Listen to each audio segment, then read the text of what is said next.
watching Talking Points, a focus on the political scene in Lubbock and across the South Plains. Welcome back to the show. Here's a look at some of your headlines from the past week.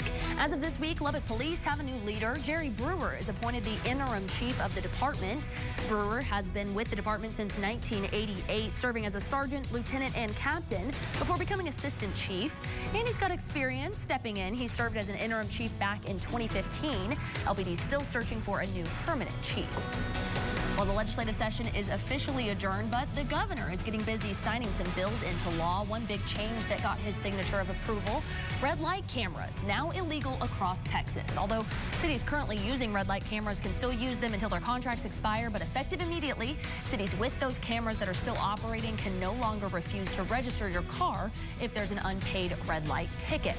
Although here in Lubbock, we were already red light free after a brief 6-month stint back in 2008. Well, the laws are changing as far as how you can get alcohol. The governor signing into law the Beer to Go bill, allowing grocery stores and restaurants to deliver wine and beer along with your food, but still on his desk, an amendment letting breweries legally sell take-home beers to customers. Right now, this is allowed in every state except Texas. So Lubbock beer fans, get ready to rejoice. Two docs say they have big plans to take advantage of this change. We get so many social media contact, and then also you're in person asking, when is it going to happen? When is it going to happen? Because they want to take our beer to go, and they can do that at brew pubs, and they can do that in every brewery in every other state in the country. So they're just sitting with the growlers waiting. That law will go into effect September 1st if signed, and Two Doc says they'll be serving up those cans right away.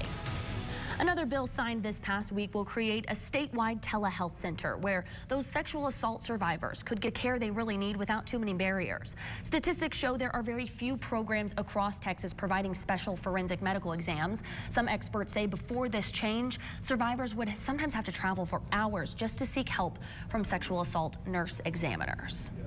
That's not all. The governor adds his signature to a bill requiring schools to add mental health to curriculum, teaching Texas students how to prevent suicide and process grief. Phil Present shows us how those lesson plans may play out in the classroom. Next school year, these training videos will be offered in public schools around the state. It began to dawn on us that it might be that he was thinking about taking his life. They're part of new coursework, teaching students what to look for in their classmates and how to get them help if it's needed. The focus is on suicide prevention and grief counseling. Oftentimes we wait until it reaches a crisis point or other negative outcomes arise before we do really anything about it, and that needs to change. It's a whole paradigm shift. It's a philosophy change. Last year's school shooting at Santa Fe sparked this effort at the Texas Capitol. Greg Hange from the Texas chapter of the National Alliance on Mental Illness said advocates have pushed for similar measures for years, but it took Governor Abbott including items in his school safety action plan and calling mental health a legislative emergency item to get it into law. So next school year, schools will partner with local mental health providers to offer services in every school. That word offered is critical there. It doesn't mean that every single student in public school is going to be receiving education around mental health. It means they're going to have the opportunity to receive that education through like an elective. There is no additional state resources for schools, but a state analysis shows local health providers like Austin-Travis County Integral Care will help implement the changes. So here to spend 5 good minutes with us is Representative Dustin Burrows. Thank you so much for joining us today. I appreciate you having me on. You're back home now after a long few months down in Austin. Breathing a sigh of relief? Happy to be home. I think it was time for me to come home, so very glad to be back. So wrapping up the legislative session, how do you feel, in summary, did it go? Yeah, it was focused. It was disciplined. We actually accomplished what we set out to accomplish. We did school finance reform, property tax reform, school safety measures, took care of Texas Tech with not only formula funding, but making sure the vet school is fully funded. So very proud of the hard work that the entire delegation from West Texas did, what we achieved, and very happy to come back and tell people about it. You mentioned there obviously property tax reform. Yeah. That was a big one for you working on all session. If you could tell us, that bill is waiting on the governor's desk right now. It's on the governor's desk. You know, he led on it. He made it an emergency item, so I expect he's going to sign it any day now. But it was a bill that, I filed. I was the sponsor for and worked primarily on most of the session. First off, I think Texans are completely frustrated by not knowing who's raising their property taxes and by how much. We have a transparency piece that completely reforms the system, so you're going to know who's actually raising your your taxes, and by how much each and every time is going to tell you how to get in touch with them, and you can even participate and coordinate with them through online measures, not even having to show up to do it now. So I think that's a big achievement. We also have a property tax trigger that says if somebody wants to go over 3.5% each and every year, being a city or a county, they're going to have to go to the voters to get approval. And I think everybody wants the right to vote on excessive property tax increases. And so that's what House Bill 2, Senate Bill 2 accomplishes. And that was something, obviously, I know the mayor of Lubbock right here signed on with a lot of other mayors to kind of work with you guys on that. They wanted some input there. Do you think you came to kind of an equitable compromise with the cities and those municipal governments? Well, I think the taxpayers were who was front and center of our mind. And I think the taxpayers are very excited about this. You know, I haven't had the chance to talk to some of the mayors to see where they were on it, but the taxpayers I've talked to, probably 90% of them are thrilled with the idea of having this automatic right to vote. So very happy to come home, return home, and deliver this for them.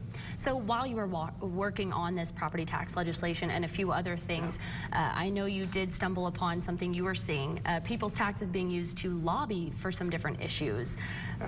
Tell me a little bit about that. So this was a bill that, you know, I helped join author, and some transparency measures I think really are still necessary going forward. But, you know, I spent a lot of time working for first responders down in Austin, trying to find bills to help firefighters who develop cancer, which is now the #1 cause of their death, get some meaningful, you know, reform in the workers' comp system. And I think people will be surprised to realize that their tax dollars are being used to lobby against these firefighter bills, against our first responder bills, against property tax reform. I saw it firsthand as Ways and Means Chair. And so one of the things that I worked on during the session, I think still needs some new work, is I think when people's tax dollars are taken to do that, they need to know exactly what it is. And I think they'd be surprised and maybe shocked and a little bit upset sometimes how these are being used, maybe against them or against things they would find important. And so for people out there who may be seeing this happen, but hearing about it even maybe now for the first time from you, what would you encourage those taxpayers, your constituents, to do as the year progresses? Well, I know I didn't know until I got to Austin as a representative and actually saw it in action. But, you know, certainly I would ask, you know, does my city or does my county have a budget for lobbying? You know, does it actually do that? And if so, what are the issues they testified on for or against? I think people have the right to know that, and I've worked on some transparency legislation to put that right on the website so you don't have to make the phone call, you can see what it is, and I think that's just the right thing to do, and I'll continue to work to advance that in future sessions. So you obviously touched on Texas Tech there. Yeah. I think that's something near and dear to the heart of Lubbock. That vet school, what was that like, getting that funding through, making sure that Texas Tech was represented? Look, it was an honor to be there, you know, at the end to get this done. There's so many people from West Texas that have done so much, you know, including former Chancellor Duncan, Hans, Current Mitchell, everybody to build the foundation to get us where we needed to go. And obviously we were being fought every step of the way by, you know, another chancellor from another university. And it came down to the end, but, you know, ultimately the Speaker of the House, Lieutenant Governor, House and Senate both agreed on fully funding the Texas Tech Vet School and pushing that through. And so very proud of the work and proud to work with Senator Perry and, you know, John Frullo and everybody in the entire team to get that done. But I tell you, it took a lot out of us, and it was well worth it. I think something that West Texas can be very proud of that we actually accomplished, and long overdue.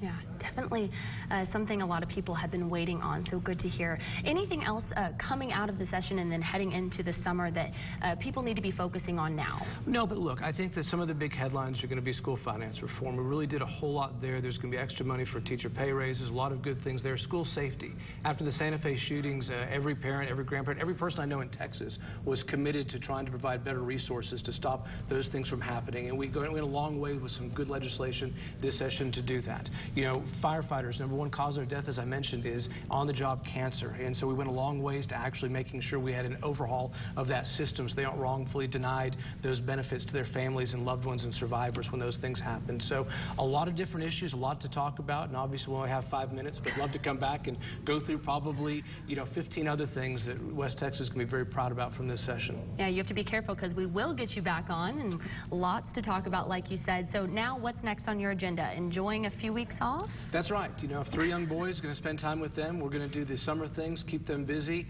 and run around and be a dad, and then probably go out to the community and talk about some of these things and, you know, what we did, and make sure that hearing back from all the constituents and everyone in West Texas. Representative Burrows, thank you so much for being with us. Thank you. Appreciate it.